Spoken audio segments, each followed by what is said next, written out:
Hello friends, welcome to this course on understanding absurdist drama. We are in week 5 and this is going to be lecture number 4. Today we'll discuss Harold Pinter's play The Caretaker.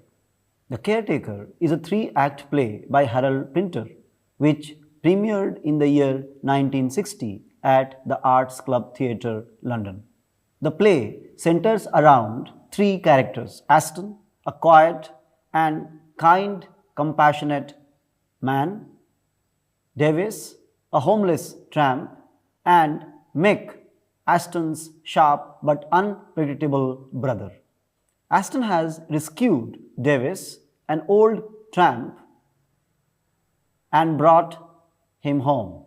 Tensions rise as Davis' self-serving behavior and manipulative tendencies clash with Aston's quiet demeanor and Mick's mercurial nature.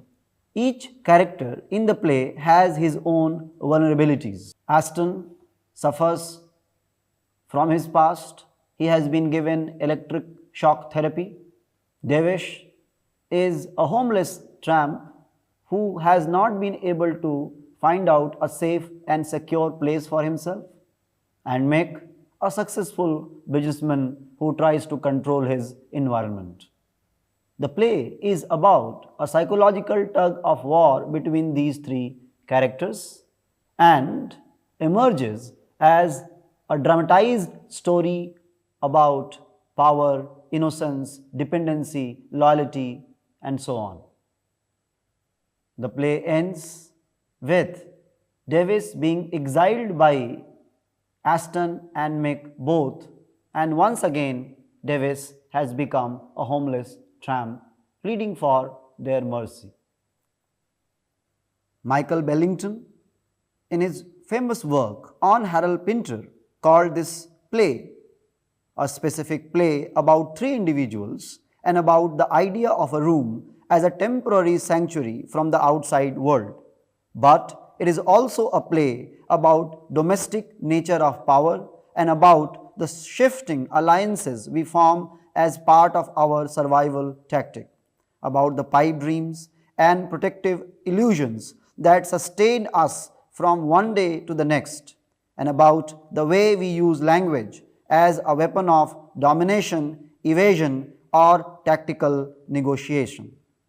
Bellington's observation helps us understand this play in a better and more nuanced manner. Bellington suggests that, like the previous plays of Harold Pinter, The Room, The Dumb Waiter, The Birthday Party, The Caretaker also is an exploration of human beings locked or confined in their rooms, where they are searching for a safe and secure world which is often intruded by an outsider. However, Bellington suggests that there is more to play.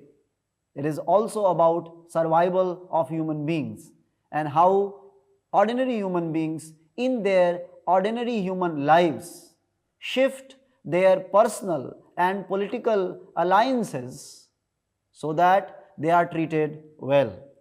In the play, Davis tries something similar. He has been shown kindness by Aston and therefore initially he is loyal to Aston. However, when he comes to know that the room or the flat belongs to his brother Mick, he shifts his allegiance and tries to be with Mick. Through Davis, Pinter suggests that shifting of alliance in human life is quite normal and routine-like.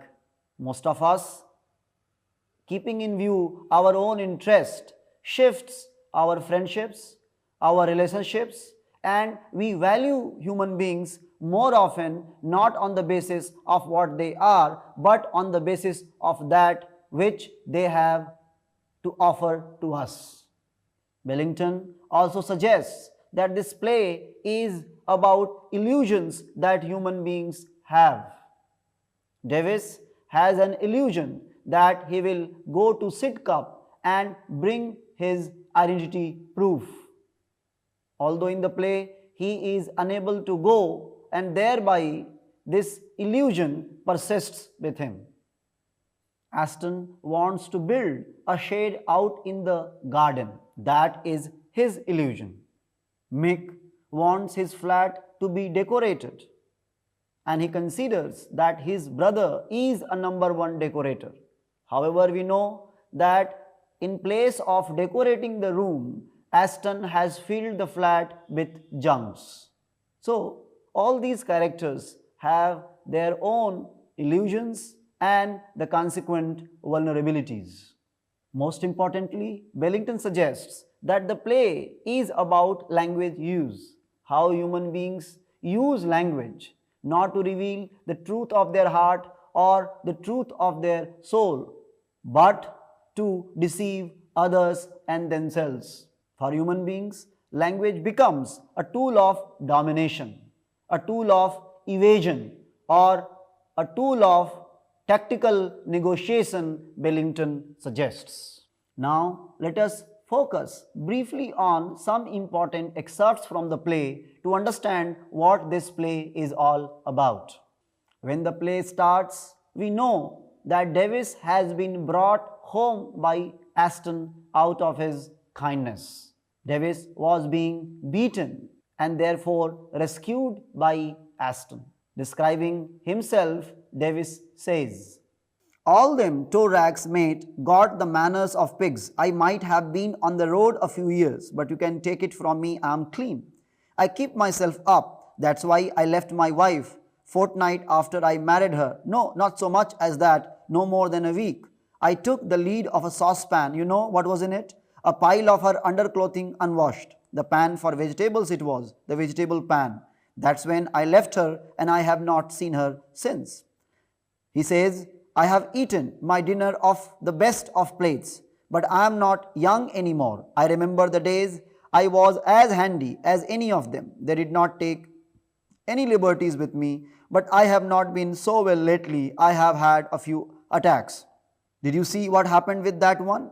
Aston says, "I only got that end of it." Davis says, "Comes up to me, parks a bucket of rubbish at me, tells me to take it out the back. It is not my job to take out the bucket. They got a boy there for taking out the bucket. I was not engaged to take out the buckets. My job is cleaning the floor, clearing up the tables, doing a bit of washing up, nothing to do with taking out buckets." Davis is an old homeless man with a history of drifting between different kinds of odd jobs.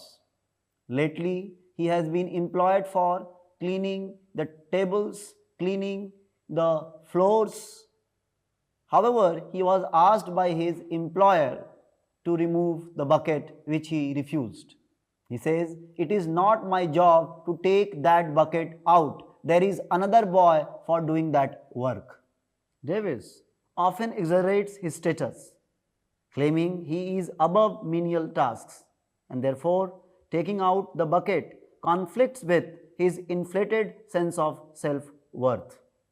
Davis is an old man now.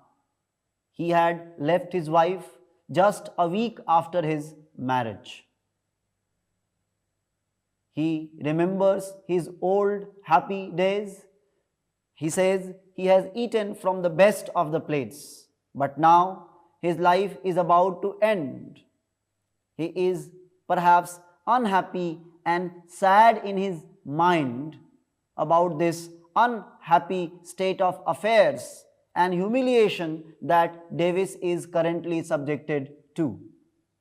Davis says, "I told him what to do with his bucket, didn't I? You heard? Look here, I said, I'm an old man. I said, where I was brought up, we had some idea how to talk to old people with the proper respect. We was brought up with the right ideas. If I had a few years off me, I would break you in half.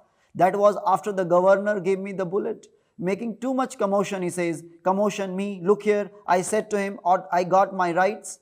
I told him that I might have been on the road, but nobody has got more rights than I have. Let us have a bit of fair play," I said. Anyway, he gave me the bullet. That is the sort of place. If you had not come out and stopped that Scotch git, I would be inside the hospital now. I would have cracked my head on that pavement. If he would have landed, I'll get him. One night, I'll get him when I find myself around that direction. Davis claims that people did not treat him well at the cafe. They were foreigners and they did not treat an old man like Davis with respect. The specifics of the beatings are unclear and perhaps potentially fabricated.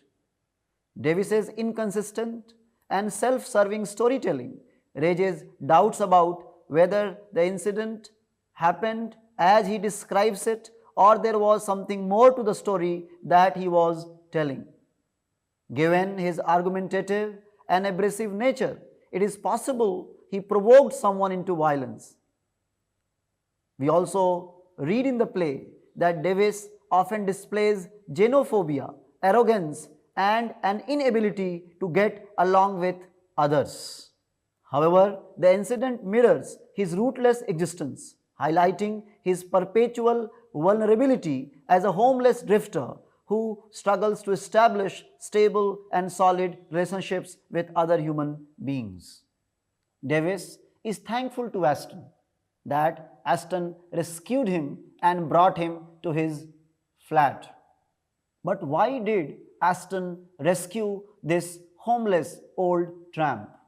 Certainly, Aston did it out of his kindness for this old man. Aston's name itself is very symbolical. It means the noble stone. Why has he become a stone? He has become so because he is burdened by his past experiences. He is troubled by his traumatic past. As I have already told you, he has been given electroshock therapy. This therapy has left Aston slow in his interactions with other people. This has deprived him of his original self. Therefore, his stoneness could be attributed to inner turmoil and the endurance with which Aston suffers his suffering. Although Aston did not know who this old man was, whether he was a good man or a robber or a thief or an evil man, there is nothing about which Aston can be certain. Yet, he shows compassion on Davis. When Aston brings Davis home, he does not even know whether it is his real name or not. The conversation in the play clearly showcases this ignorance. The conversation in the play highlights this aspect. Davis says, "You see what it is, you see, I changed my name years ago. I have been going around under an assumed name. That's not my real name." Aston says, "What name you been going under?"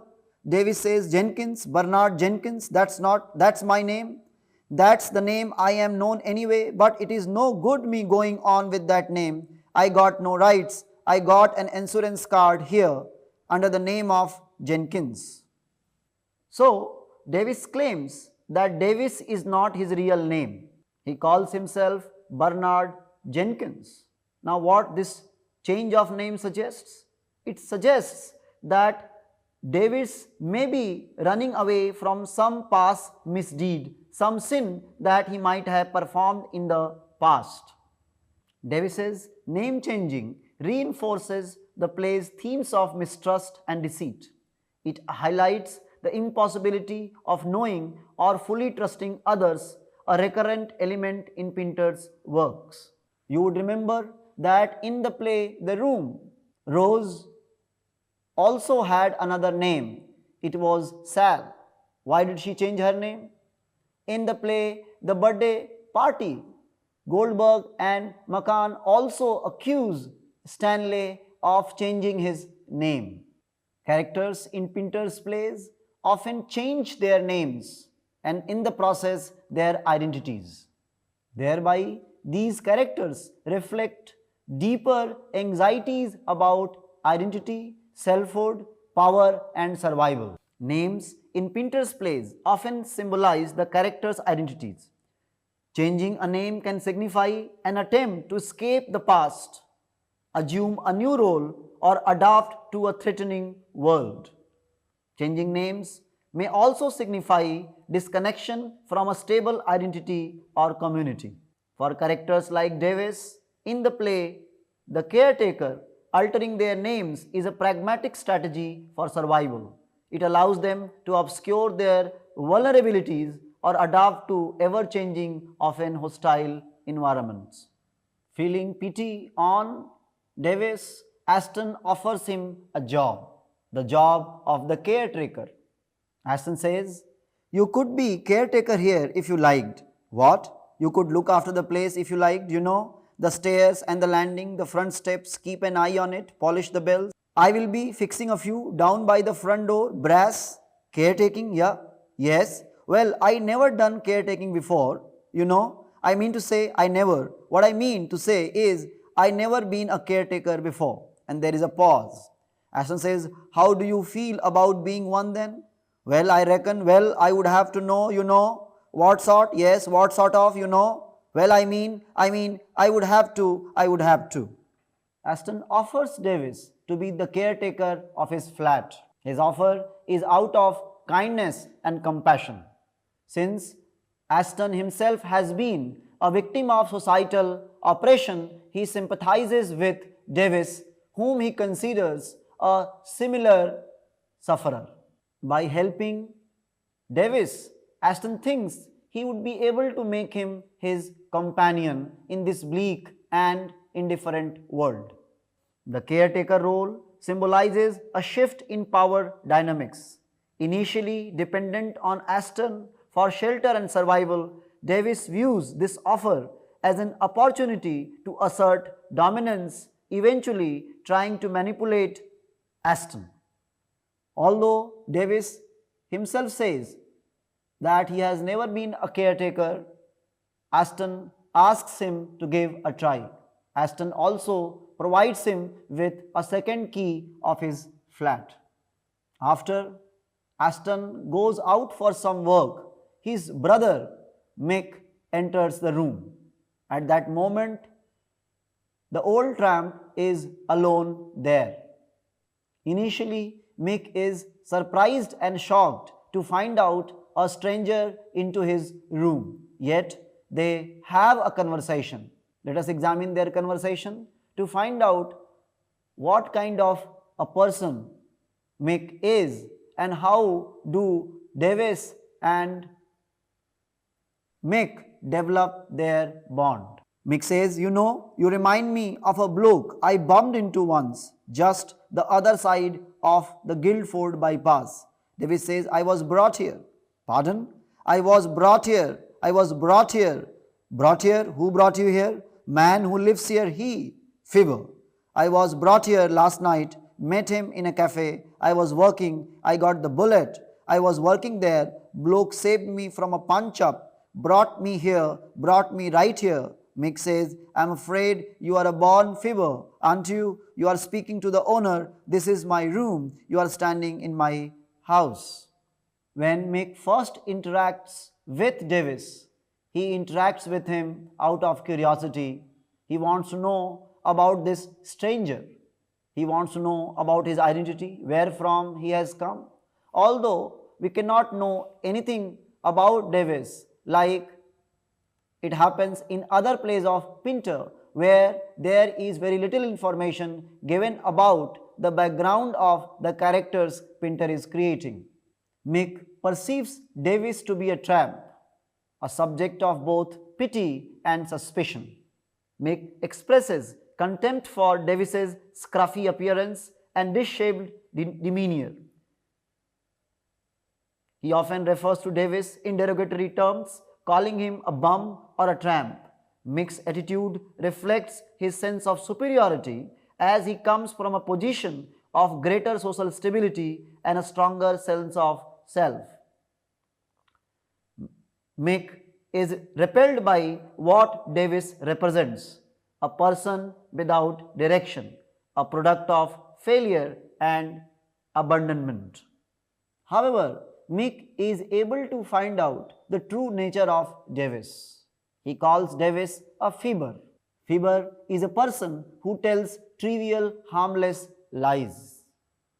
Those of us who have read the play, we know that Davis often concocts stories. He tells lies for no ulterior purpose or motive.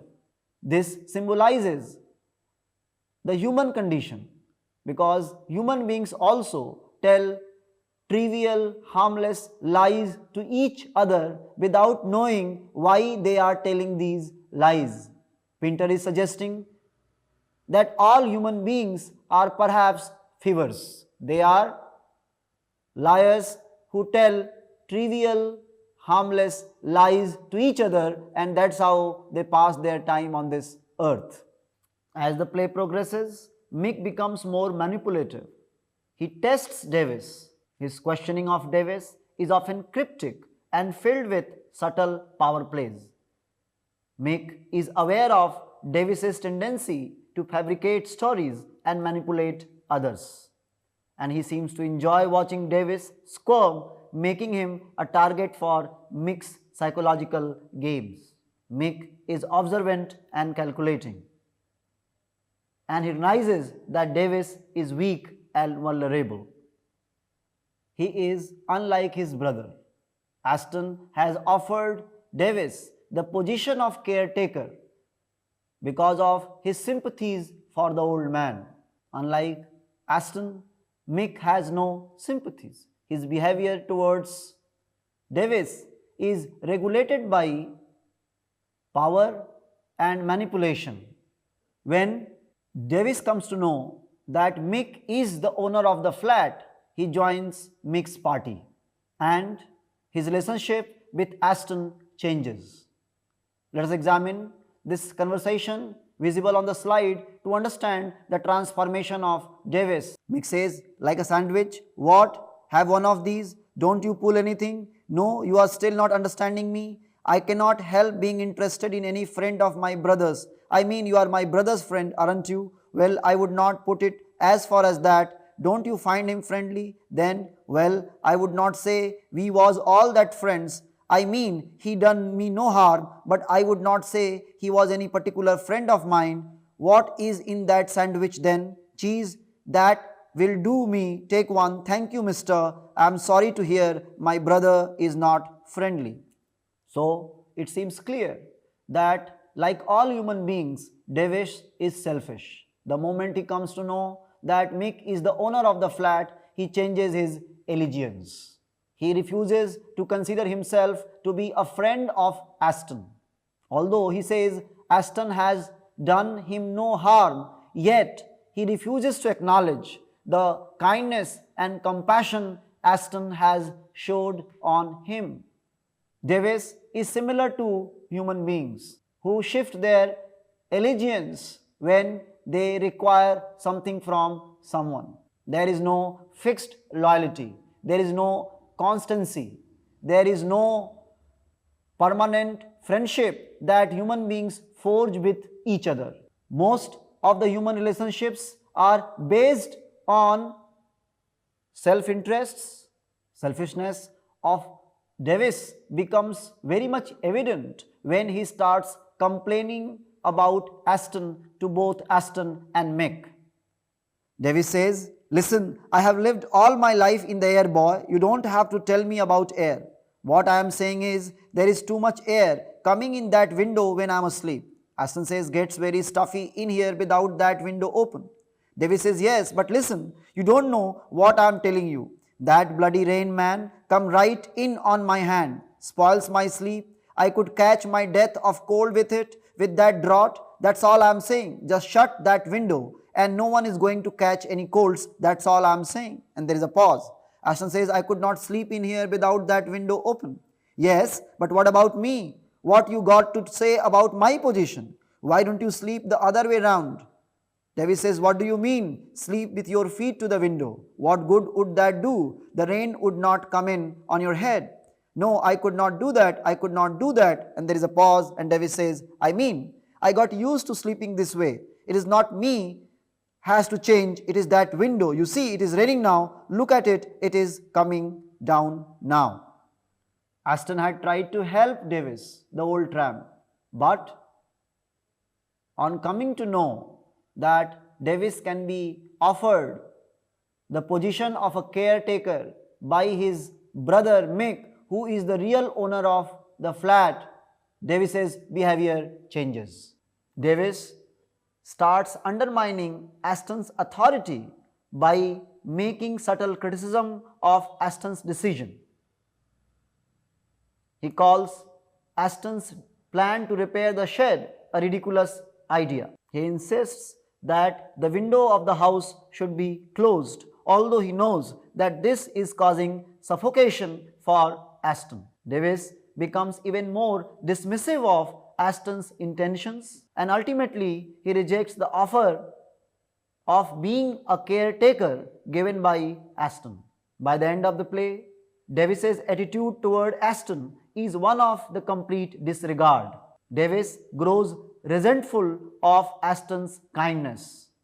He continually mocks Aston's attempts at helping him, and he starts to view Aston as weak or ineffectual, preferring his brother Mick. However, Davis is a fool. He does not understand that Mick is manipulating him. When Mick says, "Sleep is essential, I have always said that. You are right, it is essential. I get up in the morning, I worn out, I got business to see, I got to move myself, I got to sort myself out, I got to get fixed up. When I wake up in the morning, I got no energy in me, and on top of that, I got no clock." Yes, Davis says, where does he go? He never tells me. We used to have a bit of chat. Not anymore. I never see him. He goes out, he comes in late. Next thing I know, he is showing me about in the middle of night. Mick is certainly manipulating Davis, which Davis does not understand. Mick wants to know the true character of the old tramp. And what is his true character? Davis is selfish. Davis is ungrateful, and therefore Davis symbolizes the entire humanity. Davis is an every man. Davis is you and me. Selfish human beings, moved not by kindness and compassion, but by power and self-interest. Davis starts accusing Aston of going somewhere about which Aston is not informing him. Davis is accusing Aston of not talking to him, not bonding with him. Now these accusations Davis fails to understand are incorrect. Davis does not talk much because he has been given electroshock therapy. He had a traumatic past because of which he has withdrawn into his own world. In place of sympathizing Aston, Davis becomes an accuser. In place of helping Aston out, Davis starts finding out flaws in the character of Aston. In fact, Aston's kindness is taken for granted by Davis, who has become increasingly hostile and ungrateful. This shift in behavior highlights Davis's selfishness and lack of empathy, as well as the emotional distance and alienation between the two characters. Their relationship suggests that the possibility of genuine compassion in a world dominated by selfishness and manipulation is an impossibility. Human beings will remain selfish. Even if you shower kindness upon them, they will become ungrateful when the time comes. Pinter is suggesting that human nature has some kind of chemical locha. Because of that, human beings cannot develop true bond with each other based on love and genuine compassion. By the end of the play, Aston is annoyed with Davis. He says, "I think it is about time you found somewhere else. I don't think we are hitting it off." Find somewhere else? Yes, me? You are talking to me, not me, man. You what? You better find somewhere else. I live here, you don't. Don't I? Well, I live here. I have been offered a job here. Yes, well, I don't think you are really suitable. Not suitable? Well, I can tell you there is someone here thinks I am suitable, and I'll tell you I am staying on here as a caretaker. Get it? Your brother, he has told me, see, he has told me the job is mine. So that's where I am. I am going to be his caretaker. My brother, he's staying, he's going to run this place and I am staying with him. Davis has been clearly befooled by Mick. He does not know that Mick has been testing his character. He is convinced that Mick has appointed him as the caretaker. He starts thinking that it is not he who should go, but Aston should be moved out of that house. How farcical this idea seems. However, Mick exposes this foolishness of Davis. Mick says, "What a strange man you are, aren't you? You are really strange. Ever since you come into this house, there has been nothing but trouble. Honest. I can take nothing you say at face value. Every word you speak is open to any number of different interpretations. Most of what you say is lies. You are violent, erratic, you are just completely unpredictable. You are nothing else but a wild animal when you come down to it. You are a barbarian, and to put the old tin lid on it, you stink from arsehole to breakfast time. Look at it. You come here recommending yourself as an interior decorator, whereupon I take you, and what happens? You make a long speech about all references you have got down at Sidcup, and what happens? I have not noticed you go down to Sidcup to obtain them. It is almost regrettable, but it looks as though I am compelled to pay you off for your caretaking work. Here is $50. Mick was just playing a psychological game with Davis. He had no intention of hiring Davis as the caretaker. Mick's revelation that Davis is a liar, not a single word of Davis can be trusted, exposes the hollowness of language used by human beings. Pinter is suggesting that language should have been a medium for self-expression, a tool through which human beings should have known each other. However, human beings are so self-serving and selfish that they use language as a tool to dominate other or in their own self-interest. Why human beings lie? Human beings lie because they want to serve their selfish interests. They are not bothered about what would an other human being think about those lies. Their own self-interest is of paramount importance.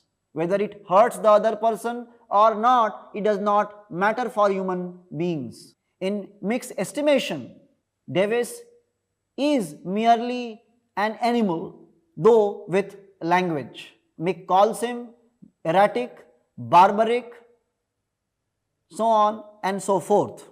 As a consequence, Mick refuses to hire Davis as the caretaker of the property. Mick gradually makes it clear that Davis is an outsider with no place in the house. By the end of the play, Mick's manipulation has completely shattered the illusions of Davis. Davis realizes that Mick never intended to help him or give him any real power. Mick disillusions Davis by using psychological manipulation, exposing his vulnerabilities and undermining any hope that Davis might have had of gaining power or respect. Mick's actions reveal the futility of Davis's efforts to control the situation, showing him how powerless he is in the face of Mick's dominance. The play ends with Davis begging Aston once again to hire him as the caretaker.